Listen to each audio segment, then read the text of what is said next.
નમસ્તે વિદ્યાર્થી મિત્રો, આજે આપણે જોવાના છે ઓવરહેડ સિસ્ટમના જે પાર્ટ્સ હતા એની અંદરનો એક ઇમ્પોર્ટન્ટ પાર્ટ અર્થ વાયર અને અર્થિંગ ઓફ ડિસ્ટ્રીબ્યુશન સિસ્ટમ. આપણને ખબર છે કે અંડરગ્રાઉન્ડની અંદર અર્થિંગની જરૂર પડવાની નથી. કેમ?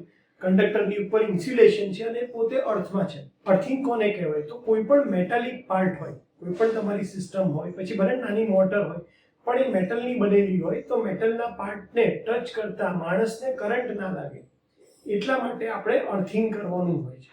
એવી જ રીતે ઓવરહેડ સિસ્ટમના બધા પાર્ટ એટલે કે પોલ અને કંડક્ટર બંને મેટલના બનેલા છે અને એટલા માટે આપણે એમને અર્થિંગ પ્રોવાઈડ કરીએ છીએ. ખાસ કરીને કારણ કે તમારો જે કંડક્ટર છે એની વચ્ચે તો ઇન્સ્યુલેટર આવી જાય છે, પણ પોલ ઉપર આપણે અર્થિંગ પ્રોવાઈડ કરવાનું હોય છે.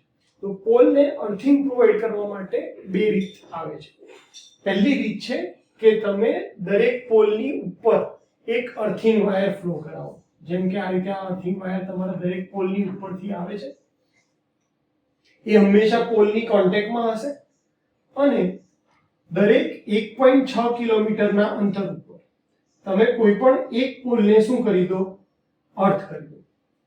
એટલે કે તમારો અર્થિંગ વાયર દરેક પોલ ઉપર લાગેલો છે અને દરેક 1.6 કિલોમીટરના ડિસ્ટન્સ ઉપર તમે એક પોલને અર્થ કરી દો છો. આ જે અર્થ વાયર તમે ફ્લો કરાવો છો એની સાઇઝ કેટલી છે? તો કે 8 સ્ટાન્ડર્ડ વાયર ગેજ જેટલી અને ગેલ્વેનાઇઝ સ્ટીલ મટીરીયલનો તમારો અર્થ વાયર બનેલો હોય છે. તો પહેલી મેથડ છે કે તમે દરેક પોલ ઉપર અર્થ વાયર ફ્લો કરાવો અને દરેક 1.6 કિલોમીટરે એને નીચે લાવી અને અર્થ સાથે કનેક્ટ કરી દો. બીજી મેથડ છે કે તમે દરેક પોલને અર્થ કરો.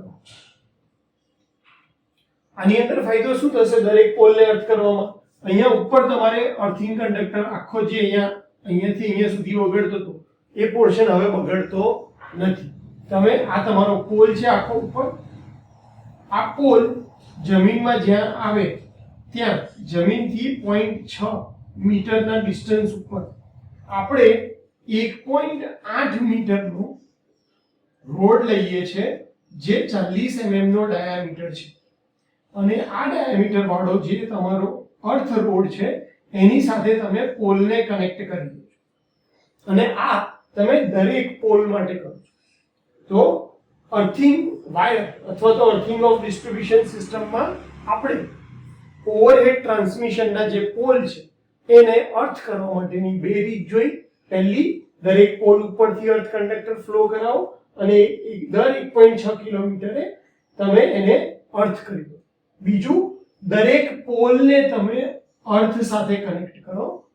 કઈ રીતે? તો કે પોલની જમીનથી 0.6 મીટરના અંતર ઉપર તમે એક અર્થ પાઇપ નાખો જે 1.8 મીટર લંબાઈનો હોય અને 40 mm એનો ડાયામીટર હોય અને એને તમે પોલ સાથે વાયરની મદદથી કનેક્ટ કરો. ગેલ્વેનાઇઝ આયર્નના વાયરની મદદથી કનેક્ટ કરો અને તમે અર્થિંગ પ્રોવાઈડ કરો. તો ઓવરહેડ ડિસ્ટ્રીબ્યુશન સિસ્ટમના જેટલા પણ પાર્ટ્સ છે એમાંનો એક આ મહત્વનો પાર્ટ છે અને મહત્વનો ટોપિક છે કે કઈ રીતે તમે ડિસ્ટ્રીબ્યુશન સિસ્ટમની અંદર અર્થિંગ પ્રોવાઈડ કરો છો. હોપ કે તમને ટોપિક ખ્યાલ આવી ગયો હશે. Thank you.